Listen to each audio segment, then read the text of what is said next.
আমি আজকে আপনাদের সামনে আমার এবং আপনার দাম নিয়ে আলোচনা করব ইনশাআল্লাহ। আমার আপনার দাম আমি যখন বুঝবো তখন আমার মালিককে আমি চিনব। মুক্তা মুক্তার দাম জানে না। মুক্তা চিনেন তো? মুক্তা মুক্তার দাম জানে না। মুক্তা মনে করে আমার দাম আর রাস্তার ময়লার দাম এক সমান, আমার দাম আর টয়লেটের ময়লার দাম এক সমান। তাইলে মুক্তা আর তার মুক্তার মালিকের শুকরিয়া আদায় করবে? কারণ আমার দাম নাই, আমার দাম আর ময়লার দাম এক। তা আমি আমার মালিক, যেই মালিক আমার বানাইলো, ওই মালিকের শুকরিয়া আদায় করবো কি, আর ওই মালিকের গোলামি করবো কি?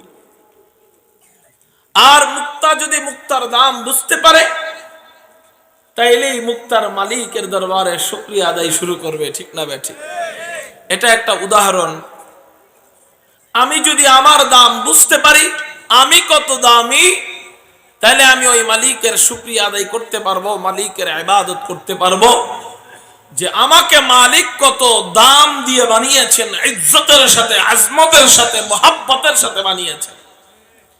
আমি আমার দাম জানি না, আমার দাম আমি দেই বান্দরের মতো, তাহলে ওই মালিকের ইবাদত করবো কেমনে? ঠিক না ঠিক? আমি মনে করি আমার দাম আর ওই যে রাস্তার গাছের আগায় বসে থাকে বান্দরের, ল্যাংটা বান্দরের দাম এক সমান। তখন তো আমি মালিকরে এমনিই ইবাদত করতে চাই না, একাই তো চাই, আরো তো বাতাস। তখন আমি দেখা যাবে যে আর ওইরকম কোনো মালিকের শুকরিয়া আদায় করতেছি না। এই জন্য আগে আমার নিজের দাম জানতে হবে। আমিটা কে? আমিটা কে? আমার আজমত কত, ইজ্জত কত, শান কত, মাকাম কত, মর্যাদা কত? মুহতারাম হাজিরিন, আমার দাম কত? আল্লাহ পাক রব্বুল আলামিন ছিলেন একমাত্র একা আল্লাহ। আগে কিছুই ছিল না। সাদা চোখে যা কিছু আপনি আমি দেখতেছি এগুলা কিছুই ছিল না। ছিলেন একমাত্র কে? এত মরা মানুষের মতো আওয়াজ করলে হবে না। রশিদ রহমান ফারুক বরনবীর মাটির সন্তান আপনারা, শাহজালাল ইয়ামানির মাটির সন্তান আপনারা, তাফাজ্জুল হক হবিগঞ্জের মাটির সন্তান আপনারা। আপনাদের আওয়াজ যদি মরা মানুষের মতো হয়, এটা মানায় না। চিৎকার দিয়ে বলেন, ছিলেন একমাত্র কে? এই সাউন্ড আপনাদের থেকে চাই, পাবো তো ইনশাআল্লাহ। ছিলেন একমাত্র আমার আল্লাহ, আর কোনো কিচ্ছু ছিল না। আল্লাহ পাক রব্বুল আলামিন মালিক, তার মনে চাইলো খেলা চালু করতে। আল্লাহ পাক রব্বুল আলামিন কোটি কোটি মাখলুক বানাইলেন ইবাদত করার জন্য। এবার কোটি কোটি মাখলুক বানায়, কোটি কোটি মাখলুক বানায়, কত হাজার কোটি মাখলুক বানাইছেন একমাত্র ভালো জানেন কে? কোন বিজ্ঞান বলে 18,000 কোটি মাখলুক বানাইছেন। এই কথাটা হাসা হাসা মিছা কথা। হাসা হাসা মিছা কথা মানে বুঝেন? মানে এই মিথ্যার মধ্যে কোনো কি নাই, সন্দেহ নাই। মেরে মুহতারাম ভাইও, আল্লাহ কত কোটি মাখলুক বানাইছেন আল্লাহ নিজে ভালো জানেন, এটা আর কেউ জানে না। আল্লাহ পাক রব্বুল আলামিন আসমান বানাইছেন, জমিন বানাইছেন, পাহাড় বানাইছেন, পর্বত বানাইছেন, তারকারাজি বানাইছেন, চন্দ্র বানাইছেন, সূর্য বানাইছেন, লৌহ কলম বানাইছেন, আরশে আজিম বানাইছেন, ফেরেশতাদেরকে বানাইছেন, জিন জাতি বানাইছেন, গর্তের পিপিলিকা থেকে নিয়ে একেবারে নদীর মাছ সহ আল্লাহ সবকিছু বানাইছেন দুইটা কারণে। এই দুই কারণ যদি আপনি বুঝতে পারেন, তাইলেই বুঝতে পারবেন মানুষ জাতির কত দাম। আল্লাহ সমস্ত মাখলুক মানুষ ছাড়া সবাইকে বানাইলেন কয়টা কারণে? মানুষকে ছাড়া সবাইকে বানাইছেন দুইটা কারণে। কুল কায়নাতের যত মাখলুক আছে সব বানাইছেন দুইটা কারণে। এক নাম্বার কারণ হলো ইবাদত করবি আমি আল্লাহর। ইবাদত করবি কার? ঘোড়া চিহি চিহি করে, বিড়ালে মেও মেও করে, গরু বাছুরে হাম্বা হাম্বা করে, সাপ ফিস ফিস করে। এটা আমার ভাষায় ও ফিস ফিস করে। আমি মনে করি গরু বাছুরে হাম্বা হাম্বা করে, আমি মনে করি বিড়ালে মেও মেও করে, আমি মনে করি কুকুরে ঘেউ ঘেউ করে, আমি মনে করি পাখিতে কিচির মিচির করে। আসলে এগুলা কোনো কিচির মিচির না, ওরা ওর ভাষায় আল্লাহকে ডাকে। ইউসাব্বিহু লিল্লাহি মা ফিস সামাওয়াতি ওয়া মা ফিল আরদ। আল্লাহ পাক রব্বুল আলামিন বলেন আসমান এবং জমিনের মাঝখানে যা কিছু আছে, শুধু প্রথম আসমান আর প্রথম জমিন না, বলে একেবারে শতভাগ আসমান এবং শতভাগ জমিন, এই দুইয়ের মাঝখানে যা আছে, যা আল্লাহ তৈরি করছেন, সবকিছু আল্লাহ পাকের তাসবিহ জপতে থাকে। বলে কুকুরে ঘেউ ঘেউ করে, বলে এটা কোনো ঘেউ ঘেউ না, ও ওর ভাষায় মালিকের তাসবিহ জপে। বিড়ালে মেউ মেউ করে, এটা বিড়ালের মেউ মেউ না, ও ওর ভাষায় আল্লাহরে ডাকতে থাকে। গরু বাছুরে হাম্বা হাম্বা করে, এগুলা কোনো হাম্বা হাম্বা না, ও ওর ভাষায় আল্লাহর জিকির করে। চিৎকার দিয়ে বলেন সুবহানাল্লাহ।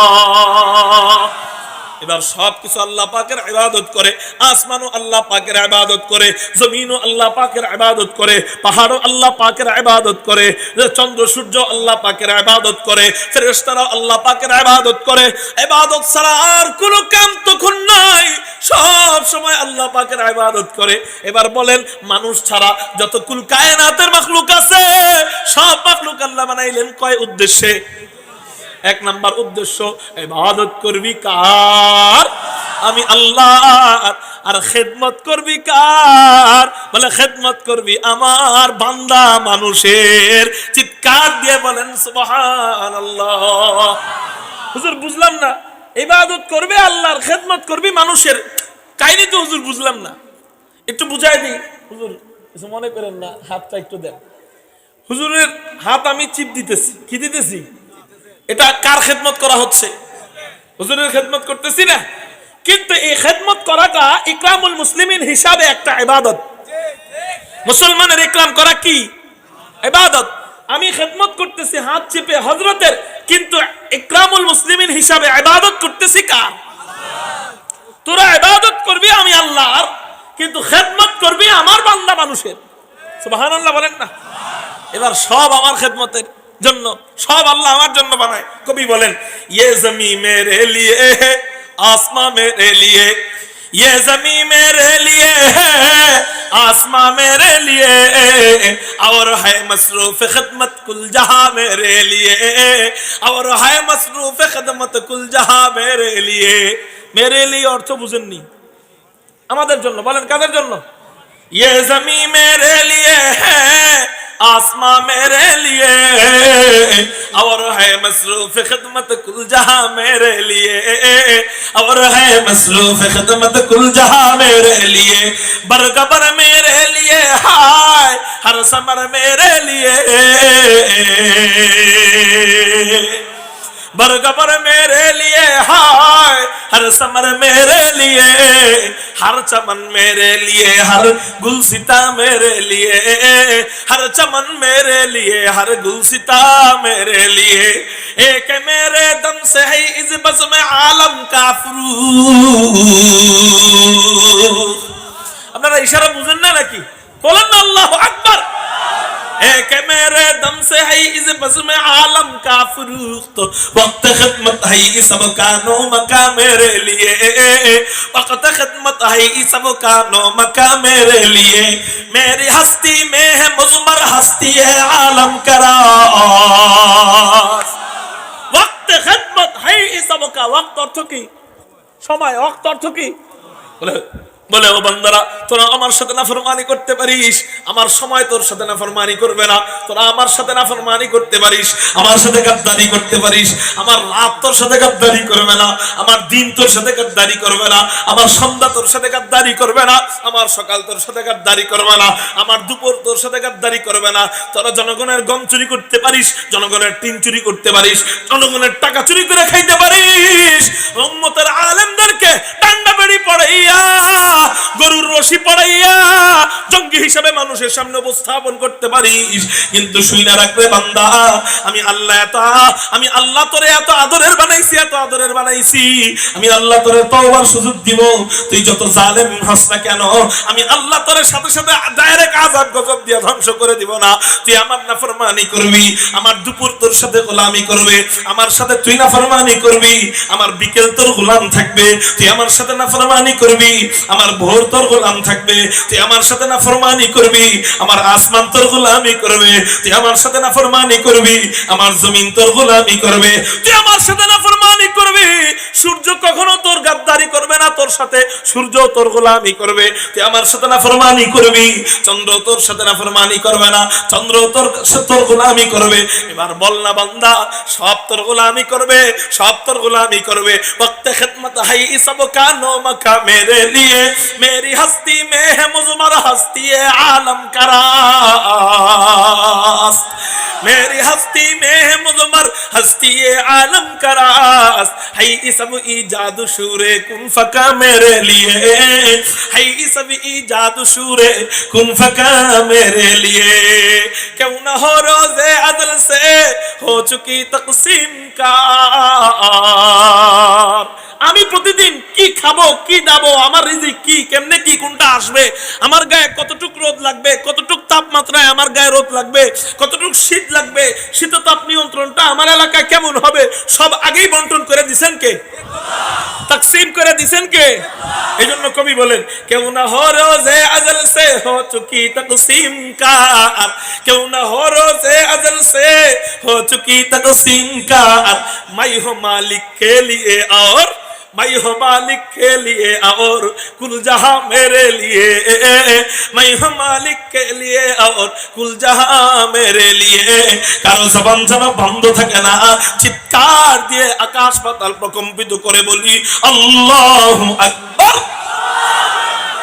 मेरे मोहतरम भाइयों, এবার চিন্তা করেন আল্লাহ পাক রব্বুল আলামিন সমস্ত কুল কায়নাতের মাখলুক মানুষদেরকে যারা সবাইকে বানাইছেন কেন?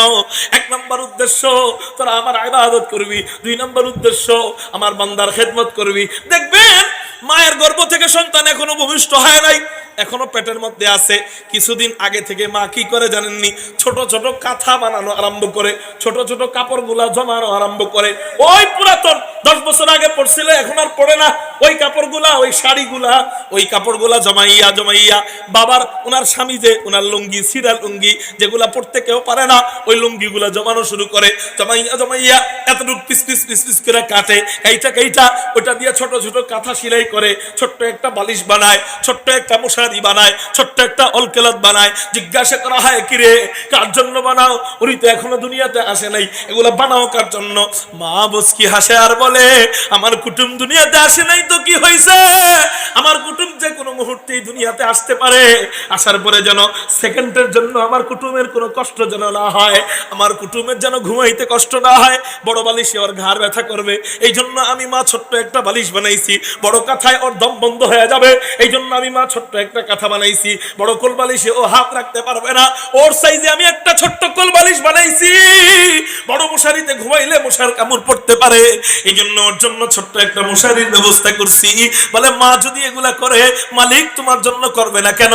যেই মালিক তোমার মারে বানাইলো, ওই মালিক বলে আমার এক প্রকার বান্দা আসবে, ওরা দুনিয়াতে আসার আগেই আমি আল্লাহ সব বানায় রাখছি। বলে কেন কেন? বলে আমার বান্দা দুনিয়ায় আসার পরে চুল পরিমাণও যেন কোনো কষ্ট না হয়, এই জন্য আমি আল্লাহ আগেই সব ব্যবস্থা কইরা, সেটিং কইরা, বন্টন কইরা রাইখা দিছি। এবার বান্দা তোর শুধু কাম, তুই শুধু দুনিয়ায় আসবি, এগুলা ভোগ করবি, আমার ইবাদত করবি। চিৎকার দিয়ে বলি সুবহানাল্লাহ। চিন্তা করো মানুষ, তোমার কত দাম, আমার কত দাম, অথচ আমি কই আমি বান্দরের সন্তান, অথচ বান্দরও আল্লাহ বানাইছে আমার গোলামির জন্য। ঠিক না বে ঠিক? আজীব অবস্থা। আল্লাহ সব আমার গোলামির জন্য বানাইছে। পিঁপড়া, একটা পিঁপড়া এটাও আমার গোলাম, জানেন আপনি?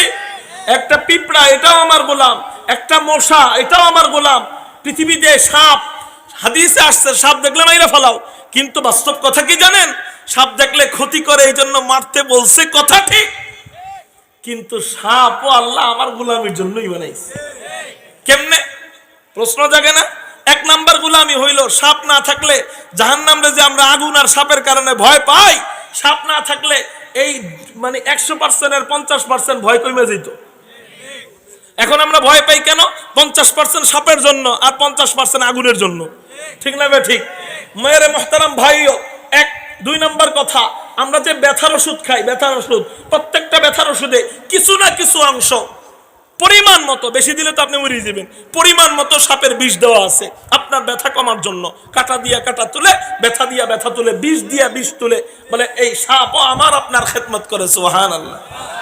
সব আল্লাহ আমার আপনার খেদমতের জন্য বানাইছে।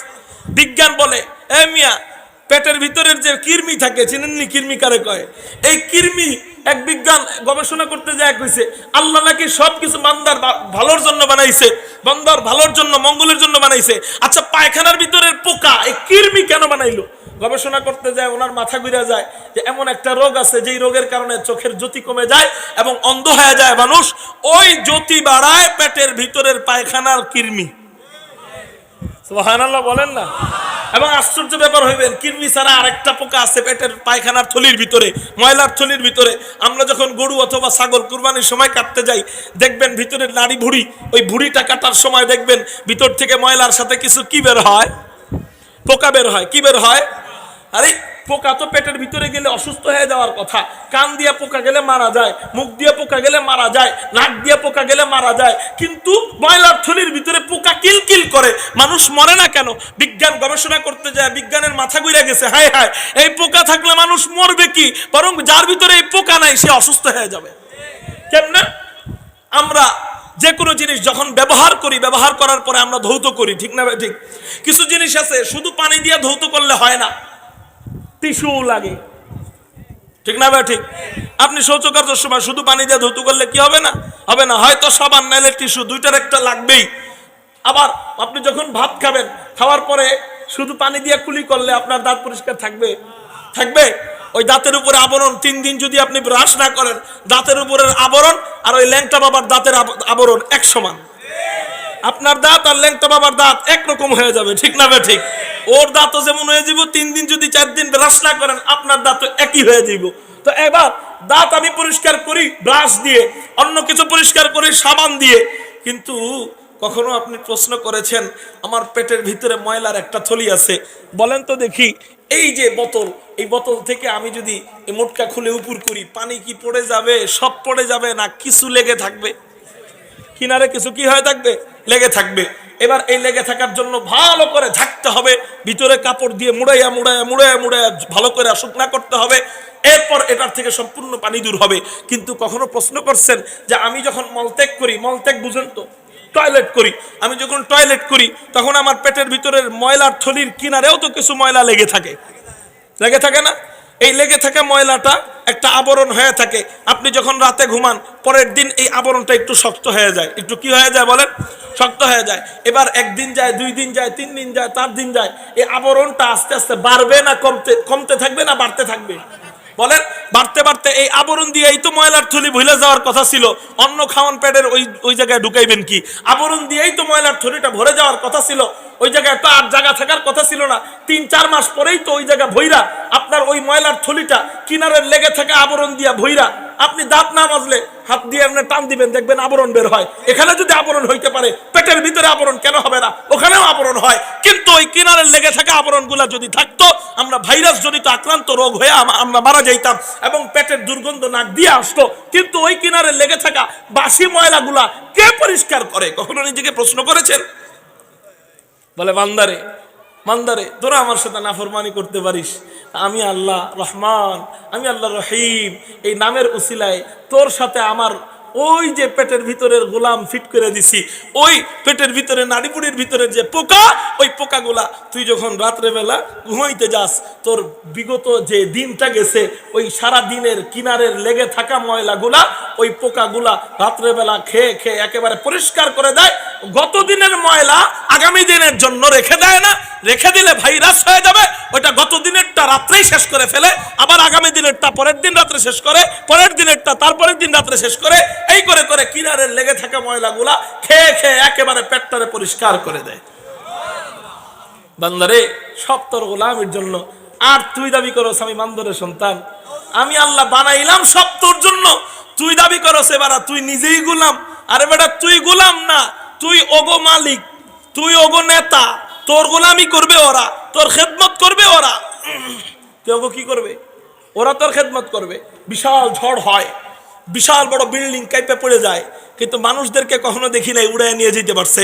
বড় বড় গাছ উড়ায় নিয়ে গেছে, গেছে না? মানুষদেরকে উড়ায় নিয়ে যায় না কেন? উড়াইতে পারে না বলে প্রত্যেকটা মানুষের সাথে আল্লাহ কমপক্ষে মায়ের পেটের থেকে 12 জন করে ফেরেশতা নিয়োগ করে দিছে। আপনি যখন হাসপাতালে ভর্তি হন, স্যালাইনের পাইপ হাতে লাগানো থাকে কি থাকে না? হাসপাতালে ভর্তি হইলে স্যালাইনের পাইপ লাগানো থাকে। এই পাইপ যেন টানাটানি না করে, অনেক সময় আমরা বুদ্ধি করে কি করি, হাতটারে গামছা দিয়া বাইধা অন্য কিছুর সাথে বাইধা রাখি। আমার আব্বা আমার এটা করতো, যাতে করে আমি ঘুমের ভিতরে কি না দিই, টান না দিই। অনেক যুবকও দেখবেন, অনেক মুরব্বীদেরকেও দেখবেন ঘুমের ভিতরে ওই স্যালাইনের পাইপ টান দেয়, শেষ পর্যন্ত রক্ত বের হয়ে যায়। এই কারণে এই নার্স বা সিস্টার যাই বলেন, ওনারা স্যালাইনের পাইপ খুইলা এরপরে কয় আপনি ঘুমান, ঠিক না ভাই? ঠিক। কিন্তু কখনো প্রশ্ন করছেন আপনার পেটেও যে একটা স্যালাইনের পাইপ ছিল? হ্যাঁ, কোন জায়গায় বলেন না? মায়ের গর্ভে একটা নাড়ি ছিল না? এই একটা নাড়ি ছিল, এই নাড়িটা কার সাথে কার যোগাযোগ? মায়ের সাথে আপনার পেটে যোগাযোগ ছিল। বলেন তো স্যালাইনের পাইপটা শক্ত বেশি না ওই নাড়ি শক্ত বেশি? স্যালাইনের পাইপ শক্ত বেশি, ওই নাড়ি হলো একেবারে নরম, জোরে টান দিলে ছিঁড়ে যায়। কিন্তু আপনি মায়ের পেটে কত লড়ালড়ি করছেন। মা ডাক দেয়, দেখ দেখ দেখ পেটে হাত দিয়া, তোর ভাইয়া তোর পেটে আমার পেটে, তোর ভাইয়া আমার পেটে কেমনে লড়ালড়ি করে, দেখ হাত দিয়া দেখ। স্বামীকে ডাক দেয়, স্বামী দেখো তোমার সন্তান আমার পেটে কেমনে লড়ালড়ি করতেছে। এত লড়ালড়ি করে, ওই ওই ওই ওই যে পেটের ভিতরের স্যালাইনের পাইপ, ওই পাইপ তো টান খাওয়ার কথা ছিল। ডাক্তাররা বলে যে ওই পাইপ যদি একবার টান খাইতো, ওই শিশু সাথে সাথে কলিজা ফাইটা মারা যেত। ওই পাইপ তো টান খাবার কি ছিল? বড় মানুষেরই যদি স্যালাইনের পাইপ টান খায়, ওই পিচ্চি পোলা একেবারে গর্ভের ভিতরে কিছু বুঝে না, ও এমন লড়া লড়ে। আল্ট্রাসোনোগ্রামে কখনো দেখা যায় যে সন্তানের মাথা আগে ছিল নিচের দিকে, লড়তে লড়তে মাথা কই চলে গেছে উপরের দিকে, পা হয়ে গেছে নিচের দিকে। আপনার সন্তান ভাও ছিল, এখন উল্টা হয়ে গেছে, তো উল্টাইয়া পাল্টাইয়া লড়ে।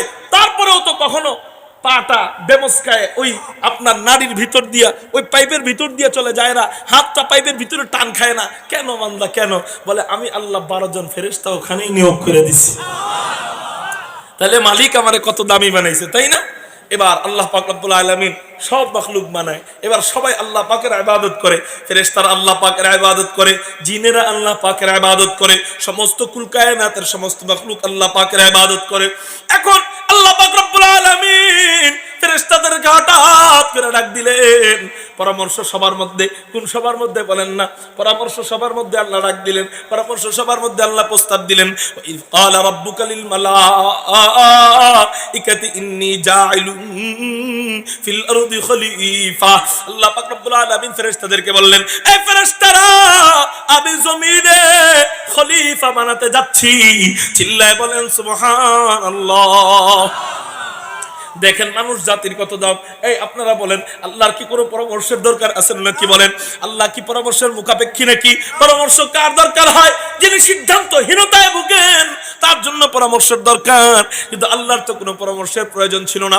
আল্লাহ আসমান বানাইছেন, কোনো পরামর্শ করেন নাই। আল্লাহ জমিন বানাইছেন, কোনো পরামর্শ করেন নাই। আল্লাহ পাহাড় বানাইছেন, কোনো পরামর্শ করেন নাই। আল্লাহ চন্দ্র সূর্য বানাইছেন, কোনো পরামর্শ করেন নাই। কোটি কোটি তারকারাজি বানাইছেন, আল্লাহ পরামর্শ করেন নাই। নিজের আরশে আজিমটা বানাইছেন, পরামর্শ করেন নাই। লৌহ কলম লৌহে মাহফুজ বানাইছেন, কোনো পরামর্শ করেন নাই। জান্নাত বানাইছেন, কোনো পরামর্শ করেন নাই। জাহান্নাম বানাইছেন, কোনো পরামর্শ করেন নাই। আল্লাহু আকবার, আল্লাহু আকবার। ফেরেশতাদেরকেও বানাইছেন, আল্লাহ কোনো পরামর্শ করেন নাই। কিন্তু এই মানুষদেরকে বানাইতে যাইয়া আল্লাহ পাকের শানের বিপরীত কাজ কেন করলেন? বলে পরামর্শ কেন করলেন? পরামর্শের কারণ হলো, ও বান্দারে, আমার কোনো পরামর্শের দরকার নাই, তারপরে পরামর্শ কেন করছি? ও বান্দা, তোরা আমারে সবচেয়ে বেশি কষ্ট দিবি, তারপরে বইলা দেই, ও বান্দা তোরা আমার এত আদরের, তোদের শান মান মাকাম মর্যাদা আজমত ইজ্জত বাড়ানোর জন্য আমি আল্লাহ পরামর্শ সবার আয়োজন করেছি। চিৎকার দিয়ে বলি সুবহানাল্লাহ। আল্লাহ পাক রব্বুল আলামিন মানুষদের দাম বাড়ানোর জন্য, মানুষের মর্যাদা বাড়ানোর জন্য কিসের আয়োজন করেছে বলেন না? মেরে মুহতারাম ভাইও, আল্লাহ পাক রব্বুল আলামিন পরামর্শের ব্যবস্থা করেন কেন বলেন? এই বলেন, আল্লাহর পরামর্শের দরকার আছে, করলেন কেন? আমার দাম বাড়ানোর জন্য। বলেন কেন? এই তো ম্যাডাম, বুদ্ধি থাকলে গর্জমাই থাকতে হয় নাকি? দাও তাড়াতাড়ি দাও। তাহলে আল্লাহ পরামর্শ কেন করলেন বলেন না? মানুষদের দাম বাড়ানোর জন্য। কাদের? মানুষদের। এবার আসেন, আল্লাহ পরামর্শ সভায় প্রস্তাব দিলেন মানুষের ব্যাপারে। এমন একটা শব্দ চয়ন আল্লাহ করলেন, যেই শব্দের দিক তাকাইলেই বোঝা যায় মানুষ আল্লাহর কত প্রিয়। আল্লাহ মানুষদেরকে শব্দ চয়নের ক্ষেত্রে ব্যবহার করছেন খলিফা, প্রতিনিধি। চিল্লায় বলেন সুবহানাল্লাহ। আচ্ছা, প্রতিনিধি কে হয়? এক জাতি হয় না ভিন্ন জাতি হয়? প্রতিনিধি এক জাতের হয়, ভিন্ন জাতের হয়। যেমন মনে করেন এই মাহফিলের কোনো একজন মেহমান আসতে পারে নাই, এখন উনি প্রতিনিধি হিসাবে কোন মহিলারে পাঠাইতে পারবো? ভাই আমি আসতে পারতেছি না, আমার প্রতিনিধি হয়ে আরেকজনের পাঠাইতেছি। পুরুষ হইলো এক জাতের, মহিলা হইলো তো মহিলা পাঠাইতে পারবো, হিজরা পাঠাইতে পারবো, পিচ্ছি পোলাপান পাঠাইতে পারবো। মুহতারাম হাজিরিন, সে হইলো মানুষ জাতের, সে কি গরু পাঠাইতে পারবো? জিন পাঠাইতে পারবে? ফেরেশতা পাঠাইতে পারবে? মানবে না, হবে না। এটা এক জাতি, সে সেই জাতিকেই পাঠায়। আল্লাহর সত্তা এক, মানুষের সত্তা আলাদা। মানুষ অন্য কিছু দিয়ে তৈরি, আল্লাহর সত্তা ভিন্ন। তারপরেও আল্লাহ মানুষদেরকে ভিন্ন জাতের হওয়া সত্ত্বেও মানুষদেরকে বলেন আল্লাহর প্রতিনিধি। বলেন সুবহানাল্লাহ। কত দাম বাড়াইছে, কত দাম বাড়াইছে চিন্তা করছেন? আল্লাহ আমাদেরকে স্মার্ট বানাইতে চায়, আল্লাহর প্রতিনিধি খলিফা মহিলা। আর বান্দরের গোষ্ঠীরা আমাদেরকে স্মার্ট বাংলাদেশ উপহার দিতে চায়, স্টেজ ভাঙ্গা পইরা যায় দেখেন না, বলে স্মার্ট বানাইতে চায় বান্দরের সন্তান বইলা। আর আল্লাহ আমাদেরকে স্মার্ট বানাইতে চায় আল্লাহর প্রতিনিধি বইলা। তো আল্লাহর প্রতিনিধিরা বান্দরের প্রতিনিধিদের শিক্ষা শিখতে পারে না। আল্লাহর প্রতিনিধিরা, আল্লাহর স্মার্ট প্রতিনিধিরা বান্দরের স্মার্ট সন্তানদের শিক্ষা শিখতে পারে না। আজীব অবস্থা। আচ্ছা, বিবর্তনবাদে যারা বিশ্বাসী তাদেরকে একটা প্রশ্ন করবেন যে আচ্ছা, এই যে তোমরা যে বিশ্বাস করো আল্লাহ বলতে কিছু নাই, সবকিছু একা একাই হয়ে যায়, যেমন বান্দর থেকে একা একা মানুষ হইছে, তাহলে আমারে উত্তর দাও, বর্তমানের বান্দর গুলা থেকে একটা মানুষ হয় না কে? সব বান্দর মইলে যায়, সব বান্দর কি হয়ে যায়? যদি কয় হ্যাঁ বর্তমান বান্দর থেকে মানুষ হইছে, সাথে সাথে উত্তর দিবেন এটা কি জাফর ইকবাল স্যার নাকি? কথা বুঝেন নাই? বান্দর থেকে মানুষ হয় নাকি? আচ্ছা, বিবর্তনবাদে যারা বিশ্বাসী তাদেরকে বলতে চাই, বান্দর থেকে যদি মানুষ হয়ে থাকে তাহলে মানুষ থেকেও তো অন্য কিছু হওয়ার কথা ছিল, ঠিক না? ঠিক। তো মানুষ থেকে কি হইছে ক? এই সমস্ত মিথ্যামাত্রী জিনিসগুলা আমাদের সন্তানদের জেহেনে দিয়ে দেওয়া হচ্ছে। আমার সন্তানরা মুসলমান হয়ে ওই স্কুল কলেজে ঢুকছে, নাস্তিক আর মুরতাদ হয়ে স্কুল কলেজ থেকে বের হচ্ছে। আপনারা মনে কষ্ট পাইতে পারেন, কিন্তু আমার এটা বলতে হবে, এটা আমাদের জানাইতে হবে, এটা আমাদের দায়িত্ব। মুহতারাম হাজিরিন, তো বলতেছিলাম আল্লাহ বলেন প্রতিনিধি বইলা আমাদের দাম বাড়ায়। কি বাড়ায় বলেন না? দেখছেন আশ্চর্য কাণ্ড কারবার। ফেরেশতাদেরকে আল্লাহর প্রতিনিধি বলেন না, জিনদেরকে আল্লাহর প্রতিনিধি বলেন না, আল্লাহ মানুষদেরকে কার প্রতিনিধি বলেন? আল্লাহর প্রতিনিধি। আলহামদুলিল্লাহ বলেন। এবার আল্লাহ ফেরেশতাদেরকে বলেন ইন্নী জাইলুন ফিল আরদি খলিফা। এই ফেরেশতারা সব সময় তো তোমরা খালি আমার ইবাদত বندگی করো, আমি আমার জমিনে এমন প্রতিনিধি বানাতে যাচ্ছি যে প্রতিনিধিরা সব সময় আমার ইবাদত বندگی করবে, ঠিক আছে, কিন্তু কখনো কখনো শয়তানের ধোঁকায় পড়া গুনাহ কইরা বসবে, আবার আমি আল্লাহর কথা মনে পড়বে, সাথে সাথে সিজদায় পড়া আমি মাওলার কাছে দোয়া করবে, রব্বানা যালামনা আনফুসানা ওয়া ইল্লাম তাগফির লানা ওয়া তারহামনা লানাকুনান্না মিনাল খাসিরিন। দোয়া করতে দেরি হবে, আমি আমার ওই বান্দাকে আমার রহমতের চাদর দিয়ে পেঁচাইয়া নিতে দেরি করব না। ফেরেশতারা এই কথা বলার পরে, আল্লাহ এই কথা বলার পরে ফেরেশতারা কি কয় দেখেন। ফেরেশতারা কয় ক্বালু আতাজালু ফিহা, আল্লাহ আপনি জমিনে কাদেরকে বানাবেন? আপনি কি তাদেরকে বানাবেন মাইয়ুফসিদু ফিহা, যারা জমিনে ফিতনা ফাসাদ করবে, যারা জমিনে গম চুরি করবে। এগুলা বিস্তারিত, কিন্তু আসল কথা কোনটা কইছে? ফিতনা ফাসাদ করবে। তো ফিতনা ফাসাদ, গম চুরি করা কি ফিতনা ফাসাদ না? যারা জমিনে গম চুরি করবে, যারা জমিনে টিন চুরি করবে, যারা জমিনে আলু চুরি করবে, যারা জমিনে চাল চুরি করবে। আরে করোনার ক্রান্তি লগ্নে প্রধানমন্ত্রী আমাদের প্রতি দয়া দেখায়া চাল পাঠায়, ডাল পাঠায়, তেল পাঠায়, খালি ফেসবুকে দেখা যায় পাঠায়, ইউটিউবে দেখা যায় পাঠায়, ইন্টারনেটে দেখা যায় পাঠায়, টিভিতে দেখা যায় পাঠায়, পত্রিকায় দেখা যায় পাঠায়। এত বড় বড় তেলের ড্রাম আমাদের জন্য পাঠায়, বিশাল বড় টনকে টন গাড়ি দিয়ে তেল আমাদের জন্য পাঠায়। হায় হায়, খালি দেখা যায় পাঠায়, হুইজার পাওয়া যায় না, কই গেল রে, কই গেল রে। শেষ পর্যন্ত দেখা যায় যারা নাকি দেশ প্রেমিক দাবি করে, ওগো প্রেম এত উতলায় উঠছে, শেষ পর্যন্ত তেলের প্রেমও ছাড়তে পারে নাই, চালের প্রেমও ছাড়তে পারে নাই, টিনের প্রেমও ছাড়তে পারে নাই, ডালের প্রেমও ছাড়তে পারে নাই। এত দেশের প্রতি প্রেম ওই সমস্ত মুরগি চোরেরা যারা পাকিস্তানের মুরগি চুরি করে খাইতো, ওরা আজকে বর্তমানে দেশের প্রতি প্রেম দেখাইতে যাইয়া তেলের প্রতি প্রেম বেড়ে গেছে। ওই তেল আর জনগণে না দিয়া নিজের জাজিমের নিচে হান্দা। আপনারা এখনো দেখবেন ইন্টারনেট ফেসবুকে আছে নাকি নাই? বলেন, ইন্টারনেট ফেসবুকে আছে নাকি নাই? বলে কারা কারা কারা ঢুকায়? বলে যারা দেশ প্রেমিক দাবি করে। কি প্রেমিক? আর যাদেরকে নাকি রাষ্ট্রদ্রোহী বইলা, রাষ্ট্রবিরোধী বইলা আলেমদেরকে কারাবন্দী কইরা আলেমদেরকে জেলের মধ্যে পিটাইতেছো, ধর্ষণের মামলা দিতেছো, মানিব্যাগ চুরির মামলা দিতেছো। সি সি সি, এরা কি করছে? এই আলেমরা যদি তোদের সন্তানদের জানাজা করানোর সময় না দিত, তোদের বাপ দাদাদের জানাজা করানোর সময় না দিত, কুত্তার যেমন মরণ হয় তোদের মরণই তেমনই হইতো।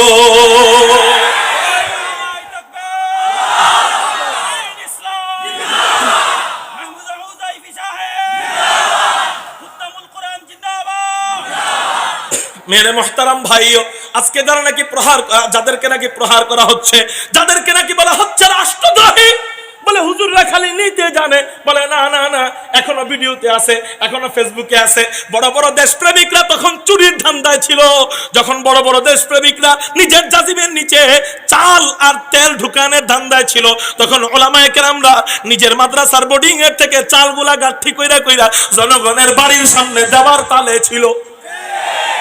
নিজে চোখে দেখেছি, রাত্রে বেলা অন্ধকার রাত, মধুপুর মাদ্রাসার ছাত্র, হাটহাজারী মাদ্রাসার ছাত্র, বহু হাজার হাজার হাজার হাজার মাদ্রাসার ছাত্র বলে আমরা না খায় থাকবো, অসুবিধা নাই। বোর্ডিং এর থেকে চালগুলা একত্রিত কইরা দেখে যে পাশের বাড়ির অমুকে না খায় মরতেছে, নিজে পোটলা বাইদা মাথার মধ্যে সেই পোটলা নিয়া ঘরের সামনে যায় দিতে লজ্জাবোধ হইতে পারে, কারণ সবাই তো আর ফকিন্নি ঘরের না, কেউ কেউ আছে মধ্যবিত্তের, সবাই তো আর সিরিয়াল ধরে নিতে পারে না, কেউ কেউ আছে মধ্যবিত্তের, কেউ আছে ধনী। কিন্তু করোনার সময় ধনীদের অবস্থাও এমন হয়ে গেছে, হঠাৎ করে এমন অবস্থা হয়েছে যে অনেক ধনীদের ঘরেও টাকা নাই, কিন্তু গরিবরা তো মানুষের কাছে যায় চাইতে পারে। ধনীদের অবস্থা এমন হয়েছে মানুষের দ্বারে দ্বারে বারে যায় চাইতে পারে না। বিশেষ করে উলামায়ে কেরামদের অবস্থা এমন হয়েছে যে উলামায়ে কেরাম তো মানুষরা সিরিয়াল দইরা চাল নিতে পারে, ডাল নিতে পারে, ত্রাণের সামগ্রী নিতে পারে, কিন্তু উলামায়ে কেরামরা ওই জায়গায় যায় কিছুই নিতে পারে না। আলেমদের শানের সাথে এটা যায় না। তারপরেও উলামায়ে কেরাম কি করছেন? নিজের দিক তাকায় নাই, নিজের সন্তানের দিক তাকায় নাই, নিজের মায়ের দিক তাকায় নাই, নিজের বাবার দিকে তাকায় নাই। যেখানে সব ডাক্তাররা একমত যে করোনার রোগীরে ধরলে মারা যাবে, করোনার রোগীরে ধরলে ভাইরাসে আক্রান্ত হবে, সেখানে উলামায়ে কেরাম এগুলা জানা সত্ত্বেও, নিজের বউ ঘরে থাকা সত্ত্বেও, মেয়ে ঘরে থাকা সত্ত্বেও, ছেলে ঘরে থাকা সত্ত্বেও, আদরের নাতি নাতনি ঘরে থাকা সত্ত্বেও তোদের দেশপ্রেমিকদের বাপ মাদের জানাজা দেওয়ার জন্য আর তাদের মুখে খাবার তুলে দেওয়ার জন্য এই রাষ্ট্রদ্রোহী আলেম, যাদেরকে তোরা তো রাষ্ট্রদ্রোহী আলেম বইলা জেলের মধ্যে মারতেছস, এরাই কিন্তু তখন জনদরদি হয়ে কাজ করে যাচ্ছিল। আজ বুঝবি না বুঝবি কাল, কপাল থাপড়াবি আর দিবি গাল। আজ বুঝবি না বুঝবি কাল, কপাল থাপড়াবি আর দিবি গাল। মনে রাখবি আল্লাহ ওয়ালাদের সাথে দুশমনি করছিল নমরুদ, দেখতে পারে নাই। আল্লাহ 300 বছরের উপরে আদরের সাথে জুতার বাড়ি দিয়ে মারছে। আল্লাহর বন্ধুর সাথে দুশমনি করছিল বুশ, দেখতে পারে নাই। আল্লাহ ওরেও জুতার বাড়ি দিছে। অতএব আজকেও যারা নাকি আল্লাহ ওয়ালাদের সাথে দুশমনি করো, শুনে নাও আমার কথা না, আল্লাহ পাকের নিজের কথা নবীজির মাধ্যমে জানান, মান আদালি ওয়ালিয়ান ফাকাদ আযানতুহু বিল হারব। আমার বন্ধুদের সাথে যারা দুশমনি করে তাদের সাথে যুদ্ধের ঘোষণা আমি আল্লাহ নিজে দিলাম। এবার শুনে নাও, অতীত কাল থেকে জানা যায় আল্লাহর বন্ধুদের সাথে যারা দুশমনি করছে এদের কারোরে আল্লাহ পানিতে চুবায় মারছে, কারোরে আল্লাহ পিচ্চি পোলামান দিয়ে মারছে, কারোরে আল্লাহ জুতার বাড়ি দিয়ে মারছে। তোকেও যদি আল্লাহ ধরা শুরু করে, মনে করিস না দামি জুতা দিয়ে পিটাইবো, এমন পিটান শুরু করব টয়লেটের স্যান্ডেল দিয়েও তোকে পিটাইতে পারে। মেরে মুহতারাম ভাইও, অতএব শেষ কথা এটাই বলতে চাই, আমরা কারো শত্রু নই। আমরা কি নয় বলেন না?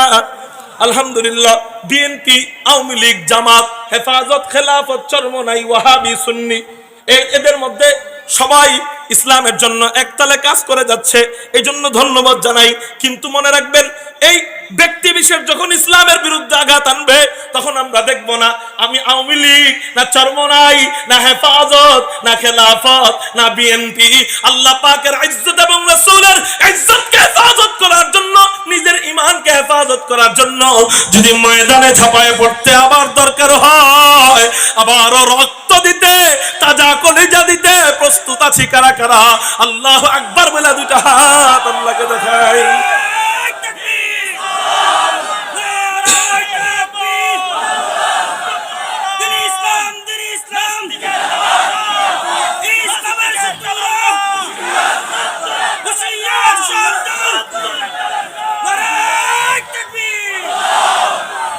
মেরে মুহতারাম ভাইও তো বলতেছিলাম আল্লাহ পাক রব্বুল আলামিন আমাদেরকে কত আদর করে বানায়। ফেরেশতাদেরকে বলেন ইন্নী জাইলুন ফিল আরদি খলিফা, আমি জমিনে খলিফা বানাতে যাচ্ছি, জমিনে মানুষদেরকে আমার প্রতিনিধিদেরকে বানাতে যাচ্ছি। ফেরেশতারা বলেন আল্লাহ, ক্বালু আতাজালু ফিহা মান ইউফসিদু ফিহা ওয়া ইয়াসফিকুদ দিমা, আপনি জমিনে কাদেরকে বানাবেন? ওরা জমিনে ফিতনা ফাসাদ করবে, ওরা জমিনে রক্তপাত করবে। ওয়া নাহনু নুসাব্বিহু বিহামদিকা ওয়া নুকদ্দিসু লাক, আল্লাহ আমরা কি আপনার গুণকীর্তন বর্ণনা করার জন্য যথেষ্ট না? আমরা কি আপনার বড়ত্ব বর্ণনা করার জন্য যথেষ্ট না? আমরা কি আপনার পবিত্রতা বর্ণনার জন্য যথেষ্ট না? এবার আল্লাহ বলেন, এই শোন, মতামত পরামর্শ সভায় মতামত দেওয়ার অধিকার কাদের? সবার। বলেন কাদের? আল্লাহ হোক আর ফেরেশতা হোক, সেখানে আর মালিক আর গোলাম দেখে না, পরামর্শের অধিকার সবার। এবার শোন, আমি আল্লাহ সবাইকে অধিকার দিয়ে দিছিলাম, পরামর্শ দিছস তোরা, তোরা মতামত দিছস। এবার শোন, রায় দেয় কয়জন?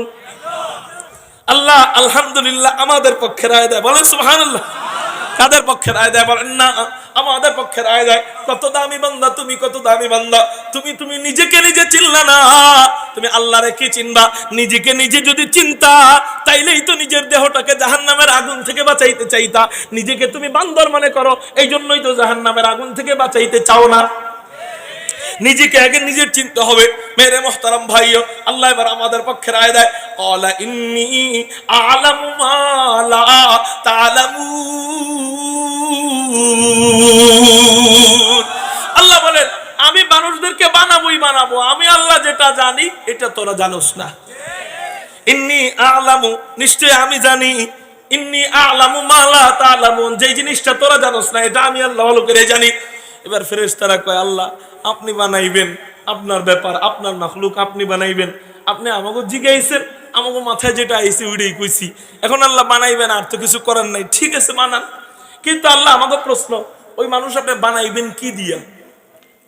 সব তো বানাইছেন কোন দিয়া? কোন মানে কি? হয়ে যাও। আল্লাহ বলেন, ওয়া ইযা আরাদা শাইআন আইয়াকুলা লাহু কুন ফায়াকুন।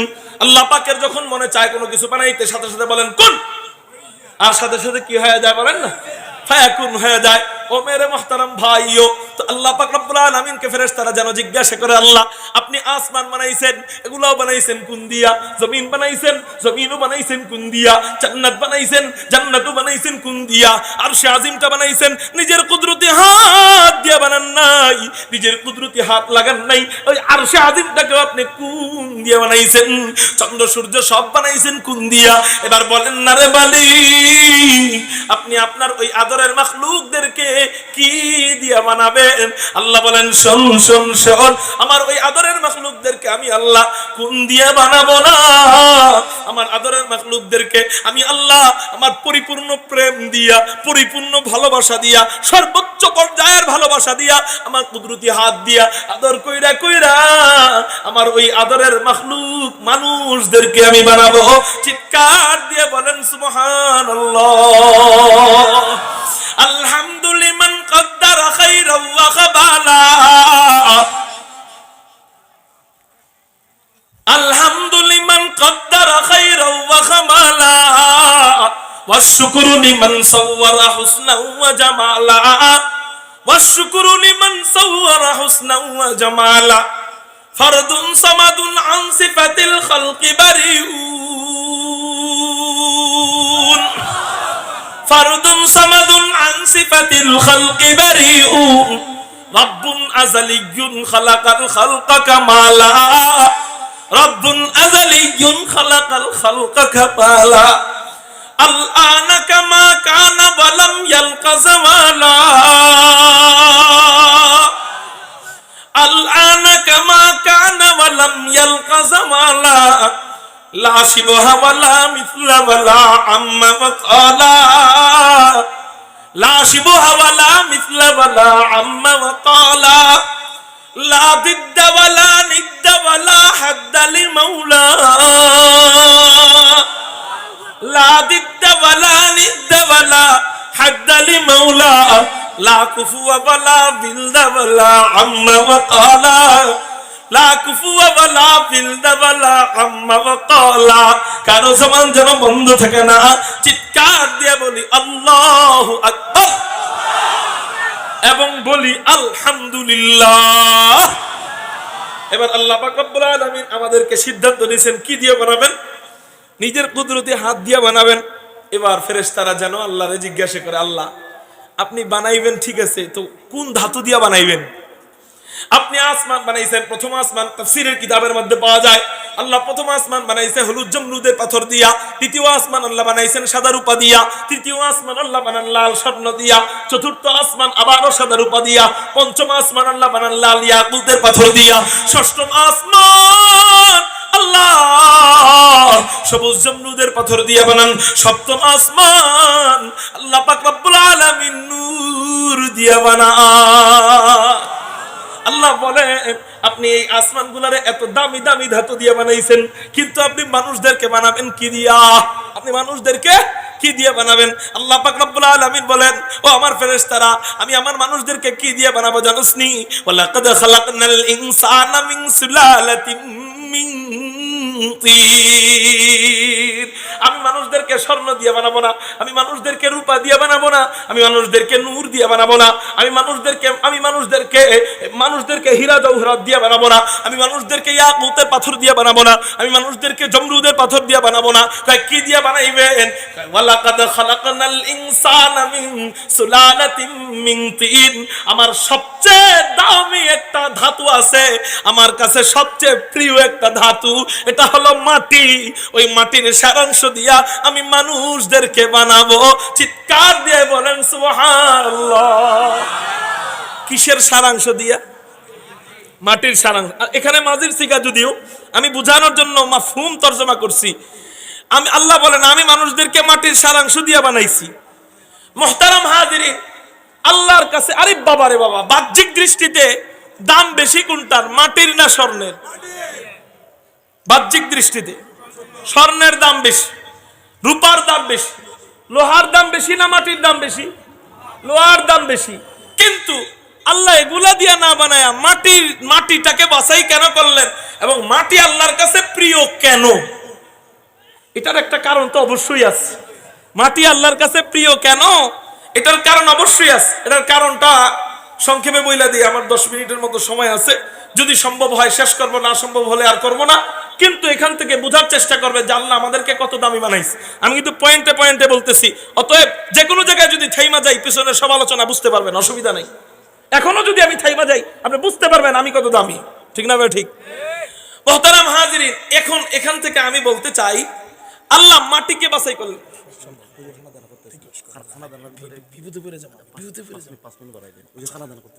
আচ্ছা আচ্ছা, হুজুর আসছেন? হ্যাঁ, মুফতি সাহেব হুজুর আসছে? মুফতি সাহেব হুজুর আসছে? ও চলতে দল হুজুর এসে বসছে। মুহতারাম হাজিরিন, আল্লাহ মাটি দিয়া কেন, মাটিটা আল্লাহ পাকের কাছে প্রিয় কেন জানার দরকার আছে না একটু? আল্লাহ পাক রব্বুল আলামিনের আরশে আজিমটা সর্বপ্রথম ছিল কিসের উপরে বলেন? জোরে বলেন। এই তো হইছে তো, জোরে বলেন, আরো জোরে। যারা জানে না এরাও জানবে। কিসের উপরে ছিল? পানির উপরে ছিল। কিসের উপরে? পানির উপরে। আগে মাটি টাটি ছিল না, আগে কি ছিল? শুধু পানি ছিল। আল্লাহ পাক রব্বুল আলামিনের আরশে আজিম লম্বা সময় পর্যন্ত পানির উপরে ছিল। পানির থেকে আল্লাহ পাক যখন সিদ্ধান্ত নিলেন পানির উপরে আমার বান্দাদেরকে আমি রাখবো, এবার পানির উপরে আমি থাকি কেমনে? আমরা কিসের উপরে আছি? মাটিটা কিসের উপরে আছে? তাহলে আমার বান্দা, আল্লাহ পাকের বান্দারা কিসের উপরে? মূলত পানির উপরে না? পানির উপরে মাটি, মাটির উপরে বান্দা। তো যেখানে আমার বান্দাদেরকে রাখবো সেখানে আমার থাকাটা সাজে না। আমি আরশে আজিম নিয়ে অন্যত্র চলে যাই, পানি থেকে দূরে চলে যাই। আল্লাহ পাক রব্বুল আলামিন তাফসীরের কিতাবের মধ্যে পাওয়া যায় আল্লাহ পাকের আরশটা পানি থেকে অনেক কোটি কোটি কোটি কোটি বহু কোটি গুণ, আল্লাহ জানেন ভালো কত কোটি গুণ দূরে, কত কোটি কোটি গুণ মাইল দূরে নিয়ে গেছে আল্লাহ ভালো জানে। নেওয়ার পর পানি কান্না আরম্ভ করছে। এই পানি কি আল্লাহর সাথে কথা বলতে পারে না? মাটি পারে না? আল্লাহ কেন বললেন তাহলে ইউসাব্বিহু লিল্লাহি মা ফিস সামাওয়াতি ওয়া মা ফিল আরদ, আসমান জমিনের মাঝখানে যা আছে সব আল্লাহ পাকের তাসবিহ জপে।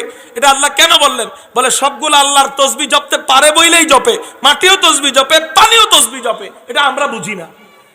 মুহতারাম হাজিরিন, এখন পানি থেকে যখন আল্লাহ দূরে সরে গেলেন, পানি কান্না আরম্ভ করে, আল্লাহ তুমি আমার থেকে দূরে সরে গেলা, ও মাওলায়ে কারীম রে,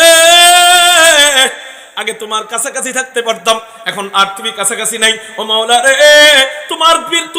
তোমাকে না দেখার বিরহ যন্ত্রণা আমরা সহ্য করতে পারতেছি না। আল্লাহ তোমার কাছাকাছি থাকতাম, এখন আর পারতেছি না, এই যন্ত্রণা এই কষ্ট আমরা সহ্য করতে পারতেছি না। ও মাওলা রে, তোমার কাছাকাছি চাই, তোমার কাছাকাছি চাই, তোমার কাছাকাছি থাকতে চাই, তোমার কাছাকাছি থাকতে চাই। এই বলে যখন বারবার কান্না আরম্ভ করছে, আল্লাহ পানির কান্না থামানোর জন্য, পানিকে সান্ত্বনা দেওয়ার জন্য কি করলেন? তার আগে একটা উদাহরণ দিই। স্বামী বিদেশ চলে যায়, বিবিকে একটা স্মৃতি দিয়ে যায়, বলে যখন আমার কথা মনে পড়বে তখন এটা ভালো করে দেখবা আর আমার কথা মনে করবা আর দোয়া করবা। এরকম একটা স্মৃতি দেয়নি? দেয় না? যে এটা দেখবা আর আমার কথা কি করবা? দোয়া করবা। আমাকে না দেখার বিরহ যন্ত্রণা মিটাইবা এই স্মৃতি দেখা। আল্লাহ পানিকে বলে, এই পানি শোন, আমি আল্লাহ দূরে চলে গেছি তো ঠিক আছে, কিন্তু আমি আল্লাহকে না দেখার, আমার আরশকে না দেখার বিরহ যন্ত্রণা মিটাবি কি দিয়া জানোস? শোন, তোদের জন্য আমি আল্লাহ ব্যবস্থা করতেছি আমার নূরের তাজাল্লি। আল্লাহ আরশে আজিম থেকে একেবারে একটা জায়গা বরাবর নূরের তাজাল্লি ফেললেন। বলেন তো কোন জায়গাটা বরাবর ফেললেন? ওই জায়গার নাম কি? জোরে, কাবা শরীফ। কোন শরীফ? কাবা শরীফ। বাইতুল্লাহ বরাবর আল্লাহ পাকের কি ফেললেন? নূরের তাজাল্লি ফেললেন। এবার নূরের তাজাল্লি যখন ফেলে, দূর দূরান্ত থেকে পানিগুলা ওই নূরের তাজাল্লির সাথে ধাক্কা খাইতে আসে, চুমু খাইতে আসে, নূরের তাজাল্লিকে দেখার জন্য আসে। নূরের তাজাল্লি বলতে নূরের একটা ছায়া, নূরের একটা কি বলেন না, নূরের একটা ছায়া আল্লাহ পাকের আরশে আজিম থেকে পড়ছে। তো ওই আরশে আজিম থেকে যখন ছায়াটা পড়ছে, দূর দূরান্ত থেকে ওই পানিগুলা ধাক্কা খাইতে আসছে। বড় বড় ঢেউগুলা, উত্তাল তরঙ্গমালাগুলা, এক ঝাঁক তরঙ্গমালাগুলা আইসা আল্লাহ পাকের নূরের তাজাল্লির সাথে চুম্বন খায়। আমরা হজে যাই, হজে যাওয়ার পরে ওই যে হাজরে আসওয়াদ, ওই পাথরের সাথে কি খাই বলেন না? চুমু খাই। ও মেরে মুহতারাম ভাইও, ওই ইগুলা আসে, আপনার পানিগুলা আসে, আইসা আইসা আল্লাহ পাকের নূরের তাজাল্লির সাথে ধাক্কা খায় আর চুমু খায়, আর আল্লাহকে না দেখার বিরহ যন্ত্রণা মিটায়। এই করতে করতে আপনাদেরকে উদাহরণ দিয়ে একটু বলি। মনে করেন আপনাদের এলাকায় নদী আছে কিনা জানি না, নদী এলাকায় যারা, নদীর এলাকার মানুষ যারা, এদেরকে বুঝাইতে সুবিধা হতো। আগে ব্রিজ করে নাই, ব্রিজ করার আগে ওই মাটি, ওই পানিতে কোনো চর জাগে নাই, ওই নদীতে কোনো কি জাগে নাই বলেন? ব্রিজ করার আগে কোনো চর জাগে নাই। কিন্তু ব্রিজ যখন করে, খাম্বা যখন গাড়ে, খাম্বা বলেন আর পিলার বলেন, যেটাই বলেন, ওই পিলারের সাথে আস্তে আস্তে পানি ধাক্কা খায়। পানি কি খায় বলেন না? দূর দূরান্ত থেকে স্রোতের পানিগুলো আসে, আইসা আইসা পিলারের সাথে ধাক্কা খায়। আগে কোনো চর জাগে নাই, এখন কি হয় দেখেন, পিলারের সাথে ধাক্কা খাইতে খাইতে ওই পানির সাথে আস্তে আস্তে অল্প অল্প করে কিছু মাটি আসে কি আসে না?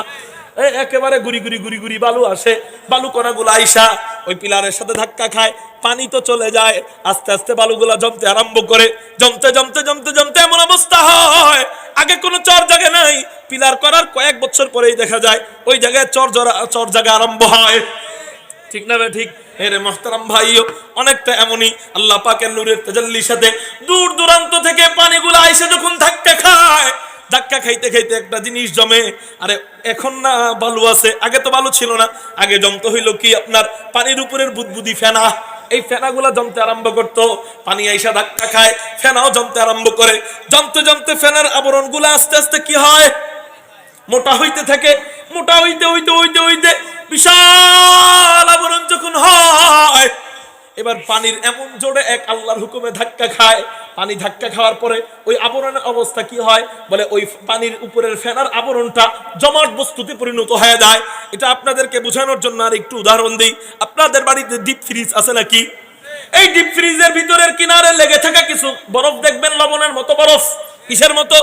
আপনি হাত দিয়ে ওই বরফটা টান দিবেন, টান দেওয়ার পরে দেখবেন ওই বরফটা শক্ত না নরম? শক্ত নাকি নরম? নরম বরফ। কিন্তু আপনি ওই এতগুলা বরফ, নরম বরফগুলা হাতের মধ্যে রেখা এমন জোরে একটা থাপ্পড় দিবেন, বলেন তো এবার নরমই থাকবে না একটু শক্ত হয়ে যাবে? বলেন কি হবে? নরম বরফটা কি হয়ে যাবে? চাপ খাওয়ার সাথে সাথে শক্ত হবে। মেরে মোহতারাম ভাই, ওই ফেনাগুলা যে হয়, ফেনাগুলা জমতে থাকে। ফেনাগুলা কিসের মতো? বলে হাত দিলে ভিতরে ঢুকে যায়, এমন নরম ছিল।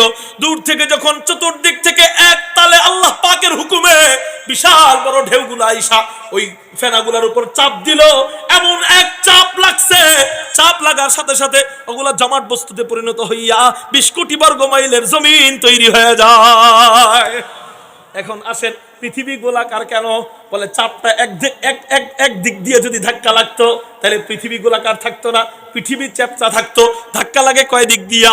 চতুর্দিক দিয়া, চারদিক দিয়া এই পৃথিবীতে ধাক্কা লাগে। এই জন্য সব দিক দিয়া সমানভাবে ধাক্কা লাগার কারণে পৃথিবীটা বলের মতো গোল হয়ে যায়।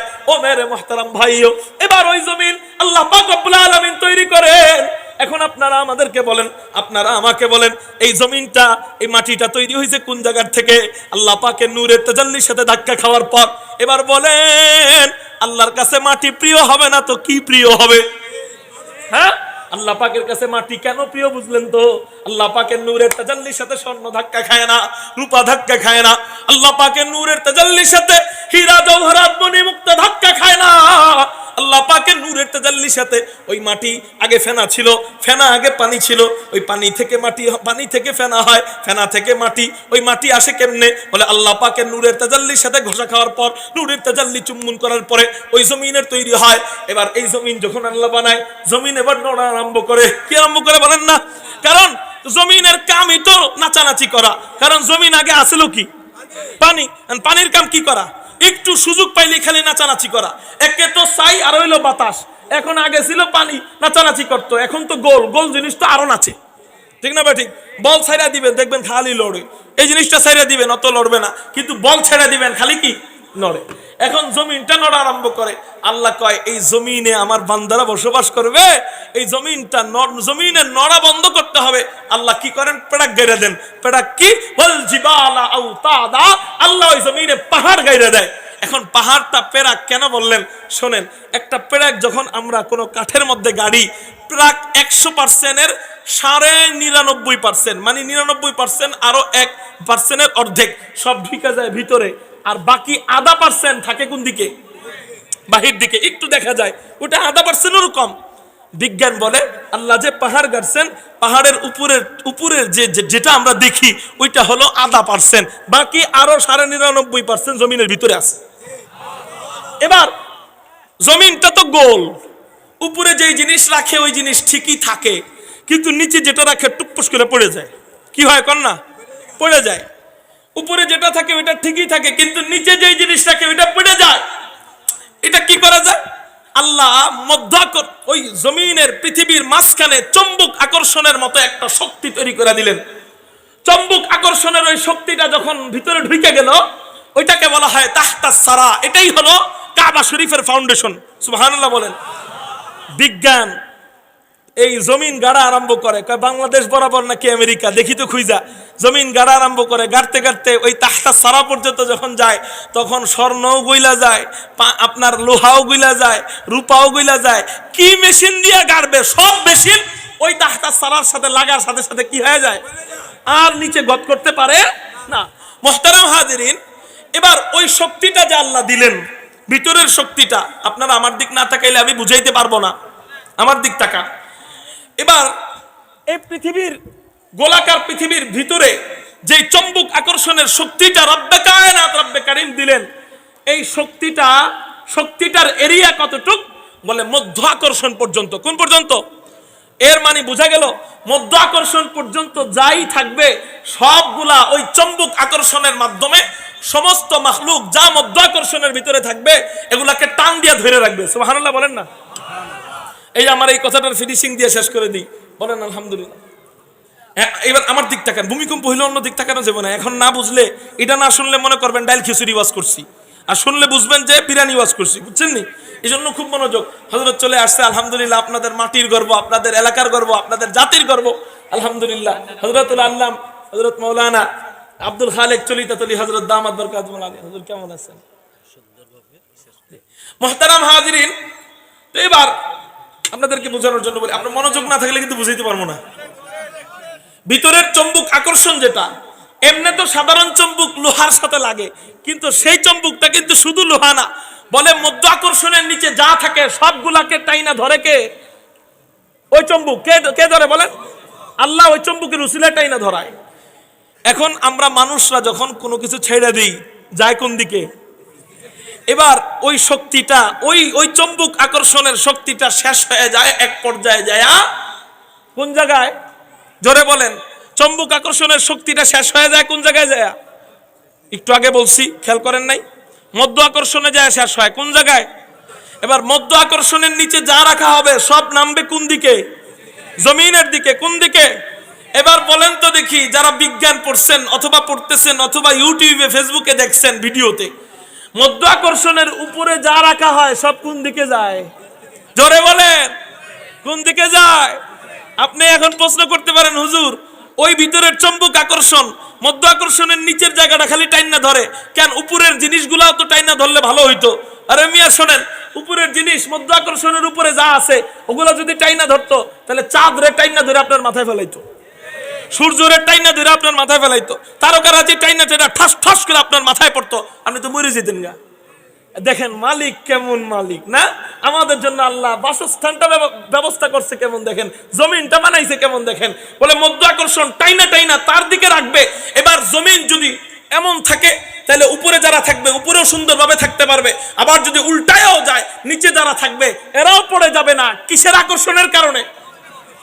ওই চম্বুক আকর্ষণের কারণে। কিন্তু ওই আকর্ষণটা মধ্য আকর্ষণ পর্যন্ত সীমাবদ্ধ থাকবে, এর উপরে আমি আল্লাহর শক্তি নিলাম না, কারণ এটা যদি টানতে থাকতো এর উপরে ওর শক্তি যেত।